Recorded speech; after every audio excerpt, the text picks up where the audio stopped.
In a small farming village at the edge of Tuscany, surrounded by endless vineyards and golden fields of wheat, lived Matteo Rossi, a poor but honest farmer. His days were a cycle of sweat, sun, and solitude. His wife, Elena, was once the brightest flower in the village, a woman of laughter, kindness, and wisdom. But after the death of their only child, a little boy named Luca, her laughter vanished. She barely spoke. Her eyes, once mirrors of affection, had become wells of grief. Matteo tried to rebuild her joy. He worked from dawn till night, selling grapes and barley in the markets of Florence, saving every coin to one day move to the city. But life, it seemed, had no mercy for dreamers born in dust. One evening, after a storm tore through the valley, Matteo found a strange object buried under the roots of an ancient olive tree near his field. It was a mirror,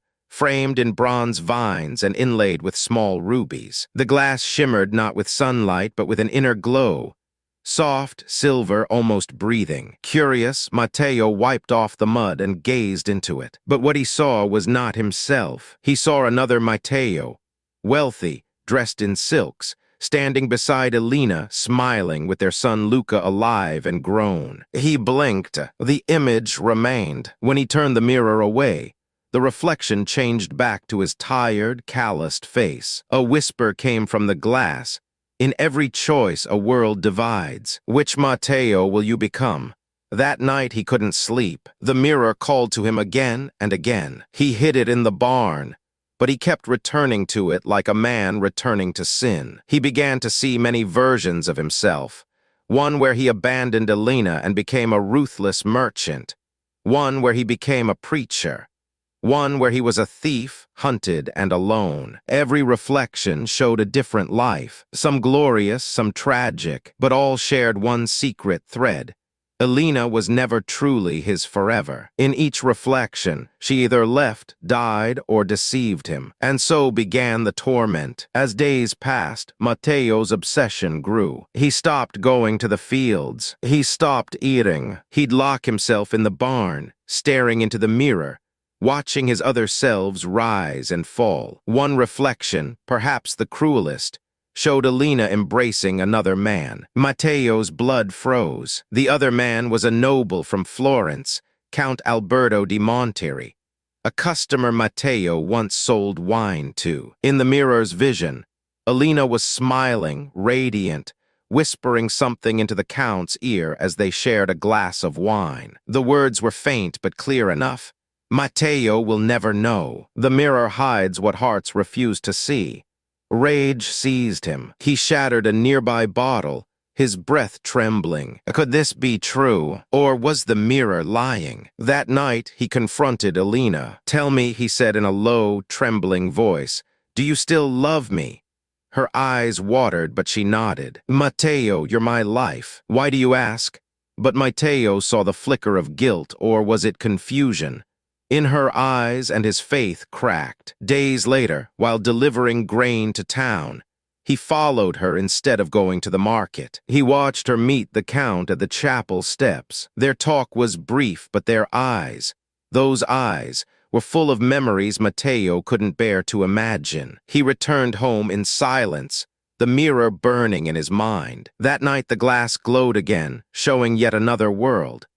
A Matteo who forgave, who walked away from jealousy, who trusted love despite pain. In that world, Elena lived long, and their love deepened like aged wine. But there was also another Matteo, one who killed the Count in rage, lost everything, and ended his days in prison. The mirror whispered again, "Every choice births a destiny, but one will destroy you." Matteo couldn't sleep. He returned to the olive field with the mirror, whispering, "Show me the truth, not dreams. Show me the world where Elena's love is real." The glass flickered, showing Elena kneeling beside him, clutching his hand, crying, saying she never betrayed him. Then the image shifted, showing her alone in her room, reading letters from the Count, her face a portrait of guilt and love entwined. The mirror seemed alive, twisting, forcing him to confront both possibilities. Suddenly, a voice echoed, not from the mirror but from the earth itself. It was Luca's voice, soft, innocent. "Father, don't look for love in glass. Look for it in her heart." The mirror cracked. A streak of blood-red light spilled out, slicing across Matteo's face. He stumbled back, terrified. The mirror was breaking, shattering not into pieces but into portals, each showing one of his possible lives. A rich Matteo, surrounded by servants but empty inside. A priest Matteo, preaching peace but lonely. A criminal Matteo, hunted and desperate. A humble Matteo, old but peaceful, beside Alina's grave, smiling through tears. He realized then, the mirror wasn't showing the future. It was showing what discipline, love, and choice could build or destroy. He ran home, the mirror clutched in his arms, and fell to his knees before Alina. "Alina, I saw everything. The good, the evil, the lives we could live. Tell me only this, did you ever love him?"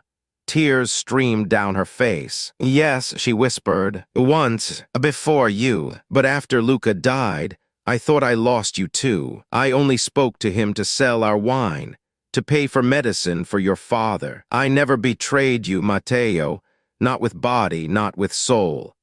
He felt the weight of his jealousy crash into him like a storm. The mirror in his hands began to crumble into dust. "Then I have chosen," he said softly, "not destiny, discipline. I choose to love you even when it hurts." As the last fragment of the mirror dissolved, a strange light filled their home. Matteo looked around.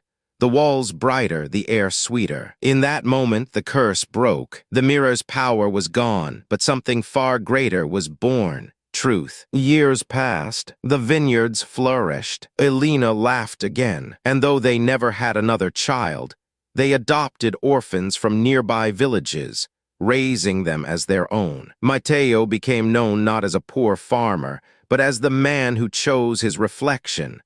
A legend across Tuscany. Many came to seek his counsel, but he would always give the same answer. The mirror shows possibilities, but discipline builds reality. Love, when tested, becomes truth. One night, an old traveler visited their home. He was cloaked, with eyes that gleamed like silver. He asked for shelter, and they offered him bread and wine. Before leaving, the traveler smiled and said, "You broke the curse that destroyed men greater than you, farmer. You learned what kings could not." He handed Matteo a small piece of the broken mirror. "Keep this," he said, "not to see what might have been, but to remember who you chose to be."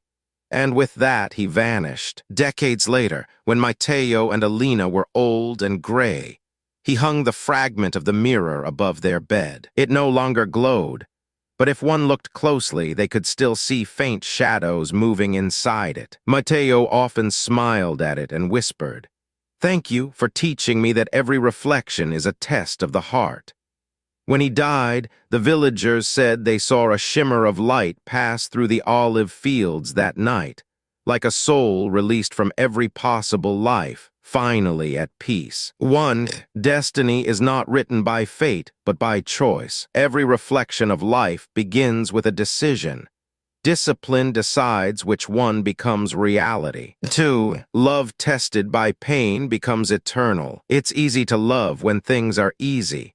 True love survives when everything falls apart. 3. Jealousy blinds, truth redeems. Trust is the foundation of every bond. Once cracked, only honesty and humility can restore it. 4. Discipline is greater than desire. While destiny shows possibilities, only discipline manifests success, faith, and love in the real world. 5. Our greatest battles are within. The mirror was never magical. It was a reflection of Matteo's own fears, doubts, and strength. 6. Forgiveness is the final form of wisdom. Matteo learned that peace doesn't come from knowing all truths, but from accepting imperfection with love. 7. In family, deception can destroy, but confession heals. Alina's honesty saved them both, turning a curse into grace. 8. The universe gives mirrors to test us, not to judge, but to awaken. If this story of love, deception, and destiny stirred your heart and opened your mind to life's deeper reflections, don't stop here. Subscribe now for more international tales of wisdom, suspense, and soul-shaking love. Stories that will keep you captivated, moved, and inspired till the very last word.